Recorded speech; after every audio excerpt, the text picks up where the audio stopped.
குருவே சரணம். எல்லா வல்ல இறைவனையும் பிரார்த்தித்து எல்லார் வாழ்வும் இன்புற்று இருக்க அந்த இறைவன் அருள் கிடைக்க பரிபூர்ணமாக வேண்டுகிறோம். இன்று நாம் ரிஷப லக்ன காரகத்துவத்தின் பலன்களை பற்றி பார்க்க போகிறோம்.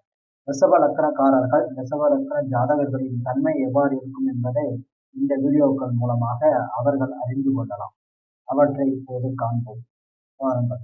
முதல் பாகம், நடுத்தரமான உயரமுடையவர், அழகான சிறப்பு நிறம் கொண்டவர், லௌகீக பற்று நிறைய இருக்கும், ஆடம்பரமான செயல்பாடுகள் கொண்டவர், நல்ல குணம், இரக்கம் உடையவர், சுறுசுறுப்பானவர், எடுத்த செயலை விரைவில் முடிப்பார், சிறப்பான செயல்பாடு கொண்டவர், செயல்பாடுகளின் தனித்துவமாகவும் இருப்பார், புற அழகிற்கு முக்கியத்துவம் கொடுப்பார், மகிழ்ச்சிகரமான அனுபவங்கள் நிறையவாகவே உண்டு, தூய்மையான ஆடைகளை விரும்பி அணியக்கூடியவர்.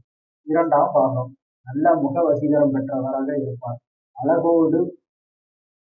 அகல அழகோடு இணைந்து புற அழகும் விளங்கக்கூடியவராக இருப்பார், நல்ல போஜன சுகம் உண்டு, அறிவு, கல்வி, ஞானம், பொருள் நிறைய இருக்கும், பணத்தை பெருக்கும் ஆற்றல் உண்டு, நல்ல பொருளாதாரம், பேச்சாற்றலும் மிக்கவர், கவிஞர், கல்வி கேள்விகளில் சிறந்தவர், நகைச்சுவை உணர்வு மிக்கவர். மூன்றாம் பாகம், சகோதரர்கள் உண்டு, ஒற்றுமை சிறப்பாக இருக்கும், வீர செயல்பாடுகளில் ஈடுபாடு இருக்காது, அமைதியானவர், எதிரிகளிடம் பயந்த சுலோகமும் உடையவர், முயற்சியில் தனித்துவமானவர், முயற்சியில் வெற்றி அடைவார், சிறிது தூரம் பிரயாணம் அடிக்கடி மேற்கொள்வார். நான்காம் பாகம், தாய் அன்பு கிடையாது, தாயார் ஆளுமை மிக்கவராக இருப்பார், தாய்வழி சுற்றம் மற்றும் தாய்க்கு பணிவுடன் நடப்பார், தாய்வழி சுற்றம் ஆதரவு இல்லை, வீடு வாகனம் யோகம் உண்டு, ஆனால் அடிக்கடி பராமரிப்பு செலவு ஏற்படும், உடற்பயிற்சி தியான பயிற்சி ஆர்வமுடன் ஈடுபடுவார், புத்தகம் வாசிப்பதில் விருப்பம் உடையவர்.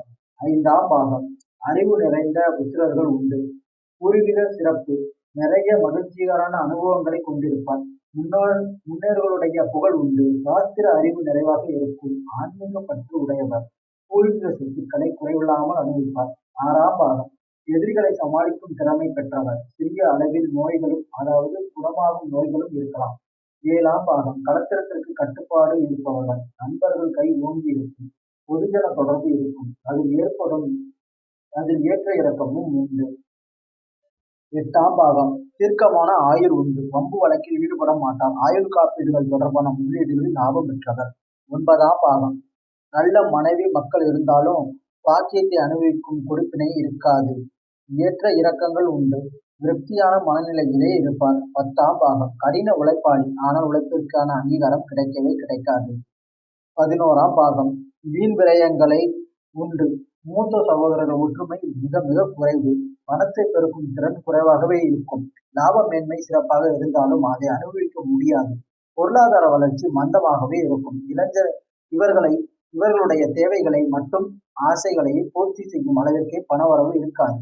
12ஆம் பாகம், நிறைவான தூக்கம் இருக்காது, தடை தாமதம் தேவையற்ற செலவு அதிகம் மேற்கொள்வார், நண்பர்கள் மற்றும் களத்திர வழியால் வீண் விரயங்கள் ஏற்படும். இதுவரை நாம் பார்த்தது அனைத்துமே இந்த ரிஷப லக்னத்திற்குரிய காரகத்துவத்தை பற்றி பார்த்தோம்.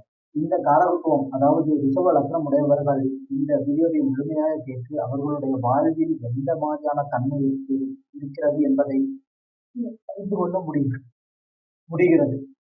எனவே அவர் வாழ்வு மேலும் மேலும் சிறப்படைவதற்காக எல்லா வல்ல இறைவனையும் வேண்டி அந்த இறைவன் அருள் பரிபூர்ணமாக கிடைக்க வேண்டுகிறோம். ஓம்